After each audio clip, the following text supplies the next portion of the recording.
Hello YouTube, I'm here to review Sharkoon X-Static 5.1 Xbox 360 PS3 PC headset. I've been dabbling about if I really wanna plunge out 250 plus for the Astro A40.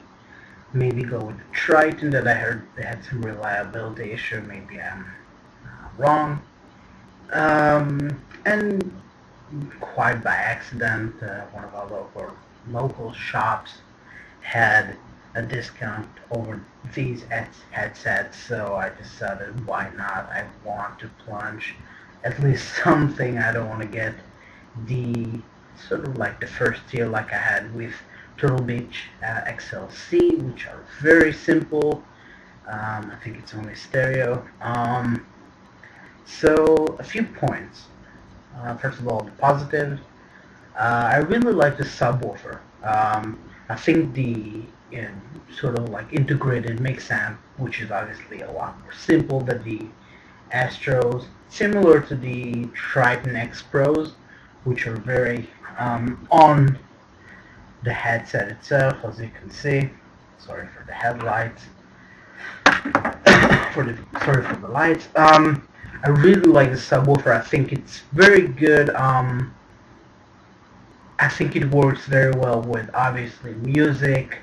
A lot of movies that or TV shows that have a lot of special effects, a lot of ambience, music, a lot of great stuff like that. You really feel that, and you don't even need to go to the max. You have the minimum is like a very bright blue, and the max is red. And I usually go, depends on the game or the TV show, I usually go a one or two notch above everything else. So basically, as you see on the on board or the on controller, whatever you want to call it, the on headset controls is that you can be, whatever, it's whatever.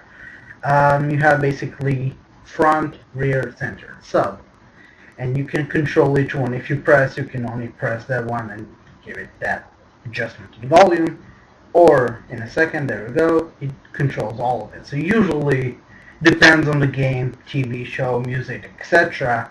I use for the entire four, and then one above, I just press the sub and notch it one or two, depends on what I really want. Any headset, especially 5.1, especially something like this, I suggest you find the right bass maximum for each game, for each mode, because the first 2 days when I kind of fiddled with it, it gave me a lot of headaches, and I guess I just used the bass too much. It was like 5 or 6 notches above everything else, or above the maximum that I could hear, so in a weird way, it was just like bam. And even if it's good quality, it's still too much. So know the difference, know the little stuff that kind of you understand. Let's see.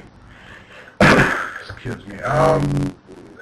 Another positive is that there is a lot of control, as I said, with the headset to the volume, and if you feel like you want something very specific like the sub that I mentioned, it's very good.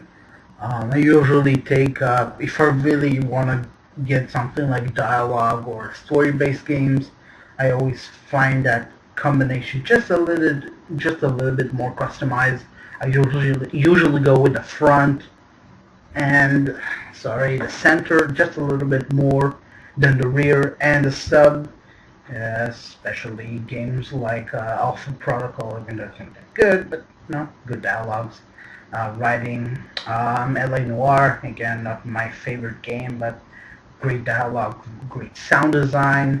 Games like Battlefield, Bad Company 2, super sound design by DICE, really good stuff. You can really hear the explosions and everything. Speaking of explosions, if you play on Xbox Arcade, Explosion Man is a very good tiny little game that you can really feel the explosion and sound design with the headset, especially with the sub going up. It's really good. You can really feel that. For movies, TV shows, music. I gotta say it depends obviously on the quality of the movie, the format, whatever, all that nonsense that I'm sure better, more understandable people than me knows what I'm talking about. But it really depends. If you watch John Bon Quick Looks, it really sort of like depends on the output and obviously what they convert to.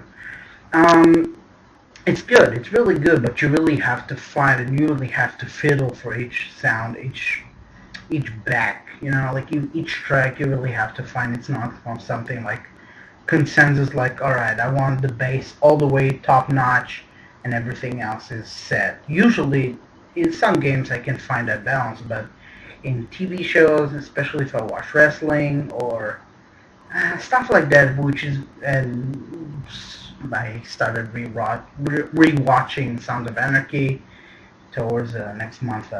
Really viewed the fourth season, so there's a lot of bikes, a lot of that action. So you need to really fiddle with it.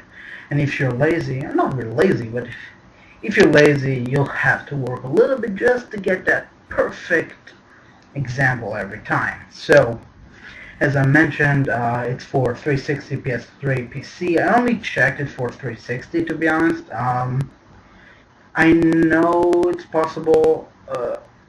I really don't know what to say about that. I mean, 360 is my main. I'm hoping to get a new PC soon, so probably high def HD sound might really work well with the headset. But for now, it's just 2 weeks of impressions from the 360. TV shows, some movies, but not much, and games. So the games. Sound quality is really good. I think there is definitely a gap between. I think I tried out Astro's 2010 lineup. It was a long time ago, and you could definitely see or here there is definitely a gap there. Even I think it's on the same level as a Triton's or something about the level. It's at retail it's $120. I'm not sure how much it is in the UK. Perhaps 120 pounds, which is usually dollars and pounds, even though it doesn't make any sense at all financially. But I think that's about it. I think it cost me like $190 over here. It's a really good headset for that price point. I think if you don't want to spend over 150, which is ideal, obviously, it's really good. The Astro is 250 with the mix amp. I think 200 or 180 without the mix amp. If you want a wireless 5.8, 5.8 gigahertz, it's 280 if I remember correctly. So that is obviously the top, as most people consider. There is the Razer Chimera. I think it's $200. Heard a lot of issues with that. I saw the tested quick look for that. You can check it out on tested.com/videos. It looks okay, but I think they have a lot of small issues that obviously in the design that you control the volume inside the headset is a good thing. It's really nice feature, but they have a lot of small stuff that they mentioned. You can watch that. Let's see, the Triton X Pros, I think it's 7.1, I'm probably wrong, you can probably correct me. I think it's either 7.1 virtual or 5.1 real, I can't remember between the two, and the Astros. It's a really good headset from what I heard, the Triton, but I know two people that had them, but the reliability issue was really a massive problem, and they had a lot of issues with that, so I don't know. So I think overall the Sharkoon 5.1 headset is really good. There are some issues with it though. First of all, everything related to the chat, or the Xbox chat. Let's see. There is an option for USB via the PS3 or PC. Haven't tested, as I said. If you really want, I can just do a follow-up, see how that goes. But on the 360, first of all, connecting the microphone to that thing is really weird. I won't give you an example or show it to you because it's really weird and it's going to take long.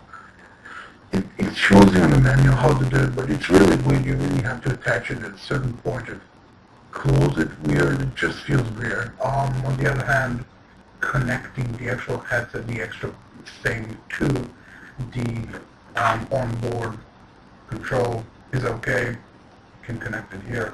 Probably won't see that, but whatever. You can plug it here, which is okay. It just feels kind of weird. From there, you connect it to the controller, and that's it. Some people say the connector is kind of short, but I didn't feel any problem because the cable for the headset is quite long, and it goes a lot more since it's connected to the 360 right now, obviously. So it's pretty long, so I just take it onto my bed and plug it in. My bed, on the back, yay. So anyway, sound quality with the chat. First of all, it's okay. I just had a lot of issue finding the right volume balance. I think they don't explain it very well on the manual. I'm not sure there isn't even a way to do it like the Chimera and like the X Pro. I think and even the Astro, as far as, if I'm wrong, please let me know because I'm baffled with it. But there is no way to sort of like control it on the headset, on itself, or even in general, with the volume balance. So I can control all the four ones, as I said, and there's only like one thing for the headset, but for other headset, I actually saw that you can balance it a little bit more so you can have that little thing, and it was a bit too quiet for me when I talked to someone and I tried to play, which is a big thing for me. For the co-op games, arcade games where they have co-op, Explosion Man, as I said. So that's kind of weird. I think the quality is also obviously an Xbox thing. They don't have the best encoder or decoder or whatever. Since they bought Skype, perhaps that will change, but for now, even the update that they have for the system just doesn't work very well. It's crappy in general, but it was too quiet. Even at the maximum that I could on the headset, it was a bit too quiet. I don't know. The connection is kind of weird on the headset itself. If I can show you this. So there is the connector here. Oops, sorry. And you connect it to here. So you just plug it in. And it's only to the left side. So if you're right